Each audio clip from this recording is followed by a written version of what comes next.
সাধক চাঁদ মিয়া পর্দা নেওয়ার ৩ দিন পর্যন্ত তার দেহটা মাটির উপরে ছিল। ৩ দিন পরে তার মুর্শিদ আইসা তার দেহটাকে গোসল দিছে, কাফন পরাইছে, নিজের হাতে জানাজা দিয়া মাটি মঞ্জিল দিছে।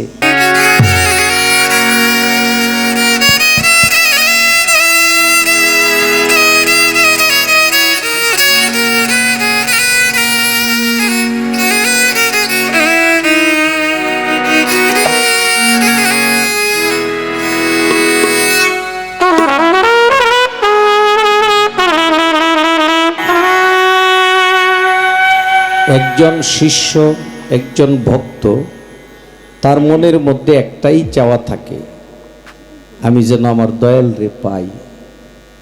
যদি পাই তাহলে আমার মানব জন্মটা ধন্য, আর যদি না পাই তাহলে আমার এই মানব জন্মটাই বিফল। তাই তো বাউল সাধক চাঁদ মিয়া উনি পর্দা নেওয়ার আগে বলে গেছে যে আমাকে তোমরা মাটি মঞ্জিল করিও না।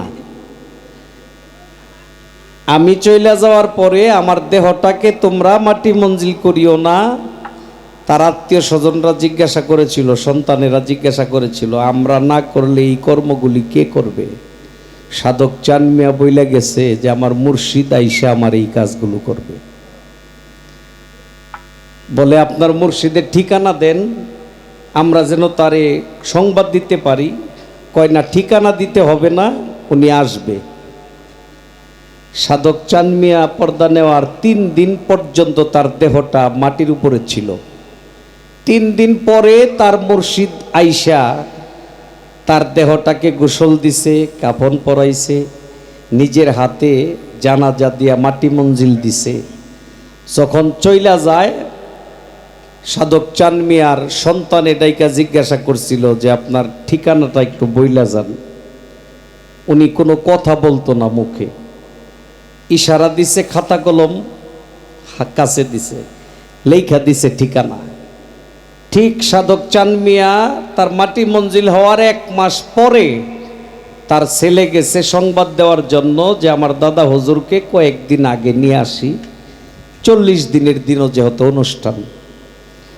ওই ঠিকানা অনুযায়ী গেছে, যায়া দেখে তার বাড়িতে যে ঘরে উনি থাকতো ওই ঘরে ঢুকছে, ঢুইকা দেখে একটা ছবি, ছবির মধ্যে একটা মালা দেওয়া। জিজ্ঞাসা করে এই লোকটা কোথায়? বাড়ির লোকেরা বলে কার কথা বলতেছেন? কই যে ছবিতে যে লোকটা। কই উনি 3 বছর আগে ইন্তেকাল করছে। এটা গুরু শিষ্যের একটা প্রেমের খেলাই বললে চলে। 3 বছর আগে পর্দা নিছে, সে আবার তার ভক্তের জানাজা দেয়। সাধক চাঁদ মিয়ার বাড়ি নেত্রকোনা খাটপুরা গ্রাম, আর তার গুরুর বাড়ি হইতেছে শেরপুর জেলা সদর থানা গাজীর খামার বাজার। তার গুরুর নাম ময়দরকারী। এখনো বাৎসরিক উরস মাহফিল হয় ওস্তাদ শিষ্য 2 জনের দরবারে। তে বাবা, আমাদের একটাই চাওয়া, যেন দয়ালকে পাই। আমি যার গোলামি করলাম তারে যদি না পাই তাহলে আমার চাইতে হতভাগ্য আর কেউ নাই। তাই তো সাধক গানে বলেছে, তুমি ডাকিলে বলার পানে সাইও রে, ও প্রাণের বন্ধু আরে,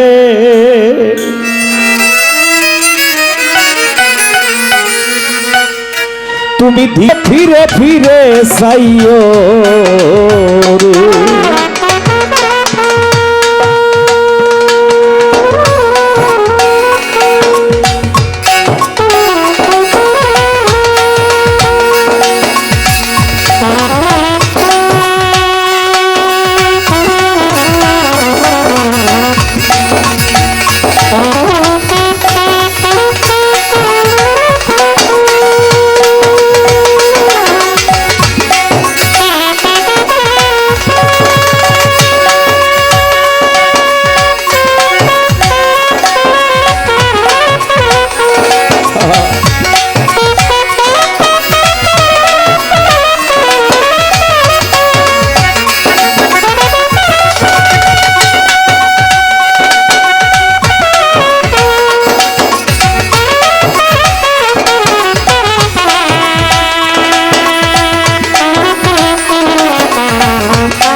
যাব আপন বাড়ি, আমার লাইগা কিনে দিও সাদা মার্কিন শাড়ি রে।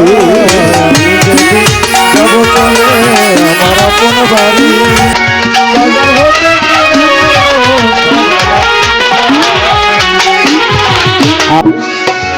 বান্ধব আমি যাব আপন বাড়ি, আমার লাইগা কিনে দিও সাদা মার্কিন শাড়ি রে। তোমার নিজ হাতে নববধূ সাজাইও রে,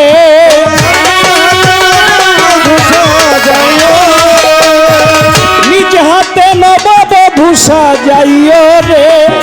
ও প্রাণের বন্ধু আরে তুমি ধীরে যাইও ফিরে ফিরে সাইও রে, তুমি ধীরে যাইও ফিরে ফিরে সাইও রে।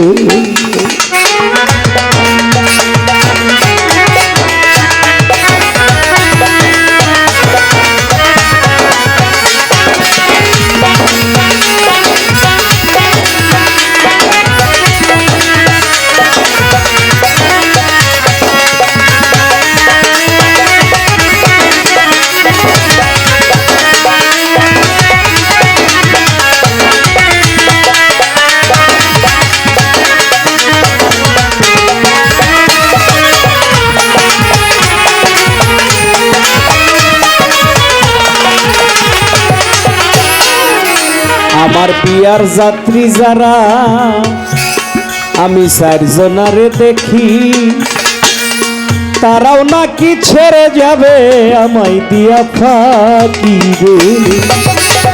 আমার বিয়ার যাত্রী যারা তার জনারে দেখি, তারাও নাকি আমায় রেখে দিয়া যাইব ফাঁকি। একটা মানুষ যখন শেষ বিদায়ের মেহমান হয়ে যায়, খাটিয়ার করে যখন তাকে নেওয়া হয়, তখনও সে ভাবে যে এই কয়েকজন আমার সাথে যাবে। দুইজন কবরে নামে, তখন ভাবে এই দুইজন যাবে। একজন উঠা পরে একজন থাকে, তখনও ভাবে অন্তত এই একজন যাবে। মুখের বাঁধন খুইলা মুখটাকে কেবলা দিক করে সেও যখন উইটা পড়ে, তখন বুঝে কেউ আর আমার সঙ্গের সঙ্গী নাই।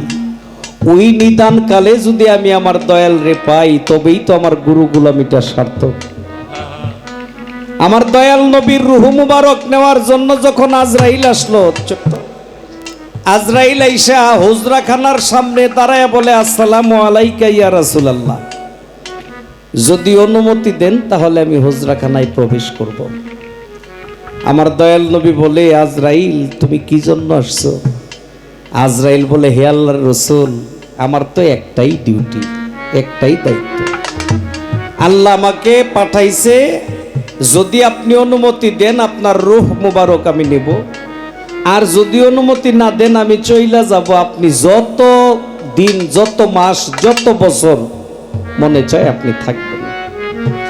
আমার নবী বলে, আজরাইল আমি দুনিয়ার অনেক স্বাদ গ্রহণ করেছি, কেবল কুল্লু নাফসিন জায়গাতুল মাউত, এই যে প্রত্যেকটি নাফসের মরণের স্বাদ গ্রহণ করতে হবে, এই স্বাদটাই আমি গ্রহণ করি নাই। তুমি তাড়াতাড়ি আমার কাছে আসো, তোমার দায়িত্ব তুমি পালন করো। আজরাইল হুজরাখানায় ঢুইকা যখন দয়াল নবীর দিকে হাত নিয়ে যাইতেছে, তখন আমার দয়াল নবী বলে, আজরাইল আমার একটা কথা তোমার রাখতে হবে। আজরাইল বলে, ইয়া রাসূলুল্লাহ কি কথা? কয়, আমাকে মরণের যন্ত্রণা দিতে হবে। আজরাইল কয়, ইয়া রাসূলুল্লাহ, আল্লাহ যদি আপনাকে সৃষ্টি না করত, আমি আজরাইলেরও সৃষ্টি হইতো না। আমার কি ওই সামর্থ্য আছে আপনাকে আমি যন্ত্রণা দিব? আমার দয়াল নবী বলে, আজরাইল রে, আমার কথা না রাখলে তোর বেয়াদবি হবে, তুই আল্লাহর দরবারে অপরাধী হবি। এখন আজরাইল পড়ছে বিপদে। আজরাইল বলে আল্লাহর কাছে, এবারে আল্লাহি, এখন আমার উপায় কি? তোমার হাবিব মরণের যন্ত্রণা চায়। আল্লাহ বলে, আজরাইল তুই না জানলেও আমি জানি আমার হাবিব কেন মরণের যন্ত্রণা চায়, একটু যন্ত্রণা দে। দলিল প্রমাণ করে, আজরাইলের একটি আঙ্গুলের মাথা আমার দয়াল নবীর সিনা মোবারকে লাগাইয়া সামান্য একটু চাপ দিয়েছিল। আমার নবী অনুভব করে সমস্ত আসমানগুলি ভেঙে চুরে যেন তার বুকে আসতেছে, এত কষ্ট, এত যন্ত্রণা। আজরাইলের হাতের মধ্যে থাবা দেয়া দইরা বলে, আজরাইল, সামান্য একটু আঙ্গুলি দিয়া চাপ দিলি, তাতেই মনে হচ্ছে সমস্ত কিছু ভেঙে চুরে আমার বুকে আসতেছে, এত যন্ত্রণা, এত কষ্ট। আজরাইল, এই কষ্ট আমার উম্মত কেমনে সহ্য করব? আজরাইল বলে, হে আল্লাহর রসুল, আমি এই মাত্র বুঝতে পারছি যে আপনি কেন মরণের যন্ত্রণা চাইছেন। হে আল্লাহর নবী, আমি আমার জাতের কসম খায়া কই, সত্যিকারেই যারা নাকি আপনার উম্মত হবে, আমি তাদের প্রাণ পাখিটা, তাদের রুহুটা এমন ভাবে নেব, একটা ছোট্ট বাচ্চা মায়ের স্তনের দুধ পান করতে করতে যেমন ঘুমায়া যায়, কোন সময় মায়ের স্তন বাইরে আসে টের পায় না, আপনার উম্মতের জান আমি ওইভাবে নেব। আমার দয়াল নবী বলে, আজরাইল রে, তোর যে ভয়ঙ্কর চেহারা, এই চেহারা দেখলেই আমার উম্মতেরা ভয় পাইব। জিব্রাইল বলে, হে আল্লাহর নবী, আবারও আমি আমার জাতের কসম খেয়া কই, আপনার উম্মত যে, সে আমার এই ভয়ঙ্কর চেহারা দেখবে না, সে ওই চেহারাটা দেখবে দুনিয়ার মধ্যে যে চেহারাটারে সবচাইতে বেশি ভালোবাসে, সবচাইতে বেশি মহব্বত করে। বাবা, একজন গুরুধরা মানুষ, একজন দয়াল ভক্ত মানুষ, তার দয়ালের চাইতে তো আর কাউকে বেশি ভালোবাসে না। ওই রূপের চাইতে তো দুনিয়ার আর কোনো রূপ তার কাছে ভালো নেই। এটা বিশ্বাস, আমার দয়াল যদি আমার এই প্রাণ পাখিটা নেয়, তাহলে আমার কষ্ট হবে না। ওই নিদানকালে যদি আমি আমার দয়াল রে পাই, সেই কবরে যদি আমি আমার দয়াল রে পাই, সেই কঠিন বিচারের দিন যদি দয়ালে বলে যে তুই আমার, তাহলে আমার জন্মটা সার্থক, নয়তো আমার এই মানব জন্মটা বিফল। আমরা যেন ওই কর্ম করতে পারি, গুরুগুরামি যেন সঠিকভাবে করি, যেন আমরা দয়াল রে পাই, এটাই আশা। আমার বিয়ার যাত্রী যারা রে,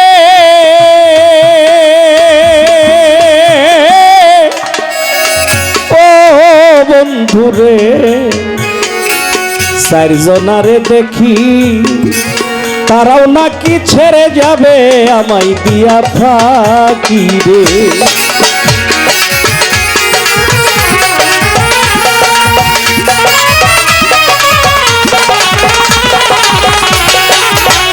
আমার বিয়ার যাত্রী যারা চারজনারে দেখি, তারাও নাকি ছেড়ে যাবে আমায় দিয়া ফাঁকি রে। সাধক চান মিয়া কই সঙ্গে দয়াল ঠাই করে,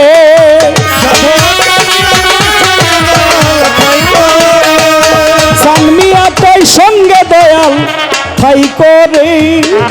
ও প্রাণের বন্ধু, আরে তুমি ধীরে যাইও, ফিরে ফিরে চাইও রে, তুমি ধীরে যাইও, ফিরে ফিরে চাইও রে, তুমি ডাকিলে বলার পানে চাইও রে,